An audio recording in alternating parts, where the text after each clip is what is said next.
guys! Welcome back again to my YouTube channel. Pauwi na ako ngayon sa bahay at mayroon tayong interview mamayang alas 8 sa kala Kuya Rice, kila Kuya Mark Carino.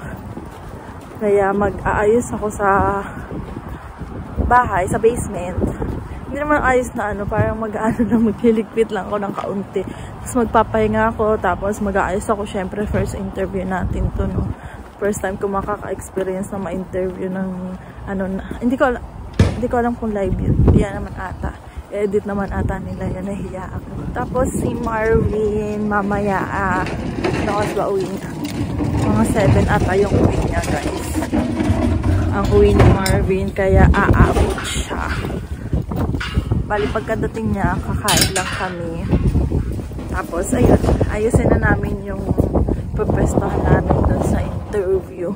Ang lamig ngayon. Kasi kaninang umaga, feels like -13. Ngayon, hindi ko alam, hindi ko pa na-check, pero malamig. Malamig ngayong, ngayong araw. Oof. So, hintayin na lang natin si Marvin mamaya, guys. Guys, bago ako pumasok, nandun pa si Tito sa, sa may pinto. Tapos, tinatanong niya ako kung meron daw nawawala sa amin na parang AirPods. Kasi, di ba nung nakaraan, nawawala talaga yung AirPods ko, yung galing pa yung Pilipinas. Binili namin sa Shopee.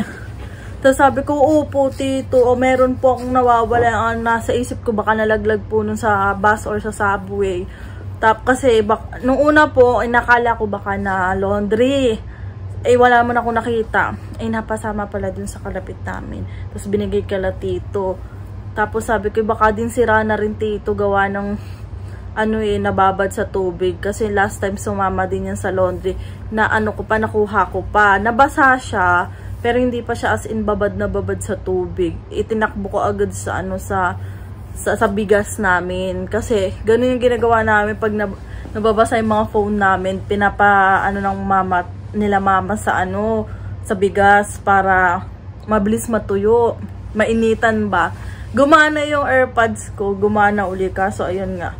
Hindi ko na malayan. Nasa bulsa pala uli. Yun ang aking, ng aking pants.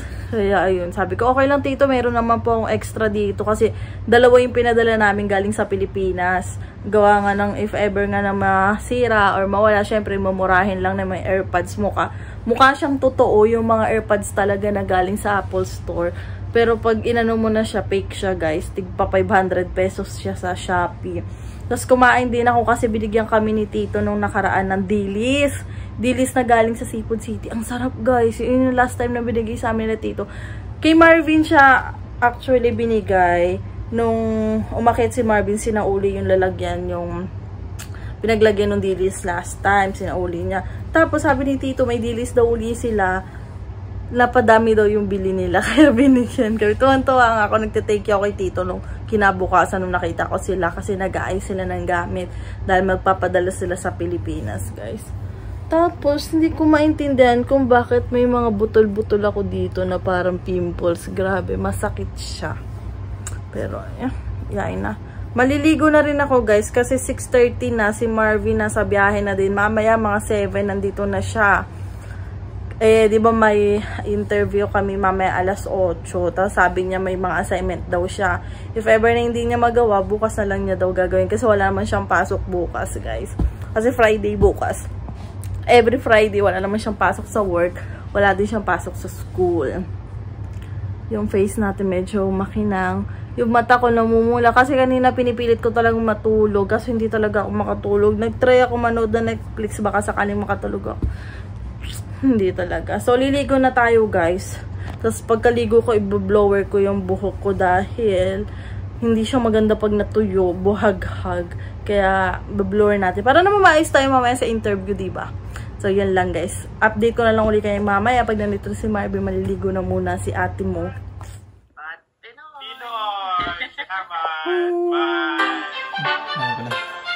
Grabe. Ang saya ng kwentuhan. Bali, may susunod pa daw, Nabitin nga eh. Oh, no. Nabitin daw guys si Marvin. Kasi nga, ang sarap nga mapagkwentuhan kala Kuya, Kuya Rice, kala Kuya Mark, kila Ate Ina. Talagang dire-diretso talaga yung kwentuhan namin. As in, ano talaga yan guys, on the spot ha. Walang tanong before magsimula na sabi, ganito yung pag-uusapan natin, ganyan.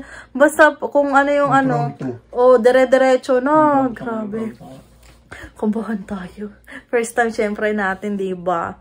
Nag-enjoy naman kami ni Marvin sa aming first interview. Kasama yung mga sikat na vloggers dito sa Canada. Nakakatuwa. Ang Carino family. Yung makilala. Kasi yung mga subscriber natin, nakasubscribe din sa kanila. Syempre, mas matagal na sila doong nakasubscribe. Ay, tayo naman, bago pa lang naman tayo. Kaya, madami silang subscriber. Talagang pinapanood din namin kasi namin sila. Hindi ko naman akalain na makakausap din namin sila. Kahit video call man yan. Pag pumunta daw sila dito, sasabihan daw kami para naman ma-meet namin. Kasi baka magkita-kita sila. Sila Kuya Rai, sila Kuya Mark, si Ate Ina dito sa Ontario. Oo.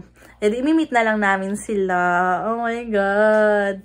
Mother, father, mga kakilala namin yung manood po kayo. Tapos subscribe din po kayo kasi bago pa lang po yun, yung tambayan sa Canada. Spot Pinoy po. At ayan. Iyan po yung yung YouTube channel po. Kakagawa lang ata ng 3 weeks ago. Tapos ang mga na-interview na sila Kuya Ferd, sila Kuya Inags yan. Si Kuya Inags, lagi ko din pinapanood yan eh. Winter, di ba? Summer, spring, summer. Mga ganyan, di ba? Ang saya. Tapos, ang ganda nga ng boses ni Kuya Inags, talagang maintindihan mo talaga yung sinasabi niya, ang linaw ng kanyang pagsasalita. Kaya nood kayo guys. Ako, na muna ako. Siyempre, naligo tayo. Kaso, hindi ako nakapag-blower. Kaganyan yung tsura ng buhok ko. Kulot-kulutan, hindi bagsak. Di tulad kanina umaga. Kanina pagdating natin, bagsak yung ating buhok. Nilagyan ko siya ng baby oil para naman walang mga tayo-tayo. Para naman maayos tayo kanina. Tapos pagtingin ko, kala ko papayat ako sa camera. Hindi pala talaga. Ang laki ng aking face. So, yan lang guys. Mag-ayos lang siguro muna ako. Shout out kay Lucy Torres. Yeah. Huwag mo kalimutan yung natin nila Laika ha. Mag-hike park tayo.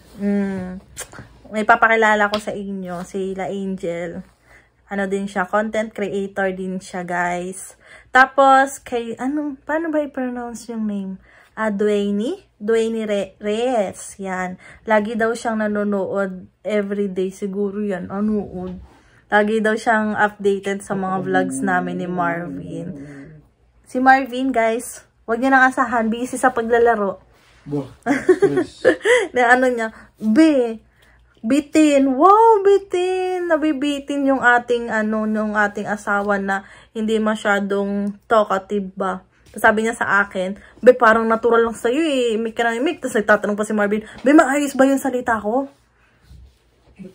Kasi baka daw hindi naiintindihan. Guys, magpapaalam na ako. Bali, nakapag-toothbrush na ako. Saka nakapag-hilamos. Naglagay na rin ako ng skincare ko. Kaya medyo makinang. Kaya naglagay ako ng serum. Si Marvin na yan. Busy na. So, yan lang. Tayo matutulog na kasi may work pa ako bukas. Si Marvin wala naman siyang work. Kaya dito lang siya sa bahay. Pero gagawa siya ng mga, kung ano-ano para sa school. Kasi na sila. Na bukas be? Mag-midterm na kayo. Midterm na. Tapos, final. Super lapit na guys. Konti na lang. At si Marvin ay tapos na ang schooling niya ngayong April. Next week katapusan na, diba? Friday pa holiday. Long weekend pala, bebe. Ay, may trabaho ako. Pero wala akong trabaho sa factory. So, wala akong pasok ng Friday. Walang pasok si Bebe. Maggala tayo. Pasyal ha? Gala saan? Ewan ko. Holiday pa naman yun. Mamasyal. Saan magandang gumala ngayon guys? Kasi malamig eh. Hindi ko alam kung saan kami gagala ni Marvin. Baka malay nyo naman next week hindi naman malamig. Para makapasyal-pasyal naman tayo guys. Gagala tayo. So, yun lang guys. Magpapaalam na ako. Don't forget to like and subscribe sa YouTube channel ko. Huwag nyo kalimutan yung episode 10 sa Spot Pinoy. Kami yung nasa episode 10. Yeah. Hindi ko lang alam kung kailan ma-upload kasi Ngayong episode 8, ang alam ko sila Ate Emma at Kuya Alwin yon. Gawa ng ang last na pinanood ko yung 2 days ago, episode 7. So, medyo matagal-tagal pa kami, guys. So, bye!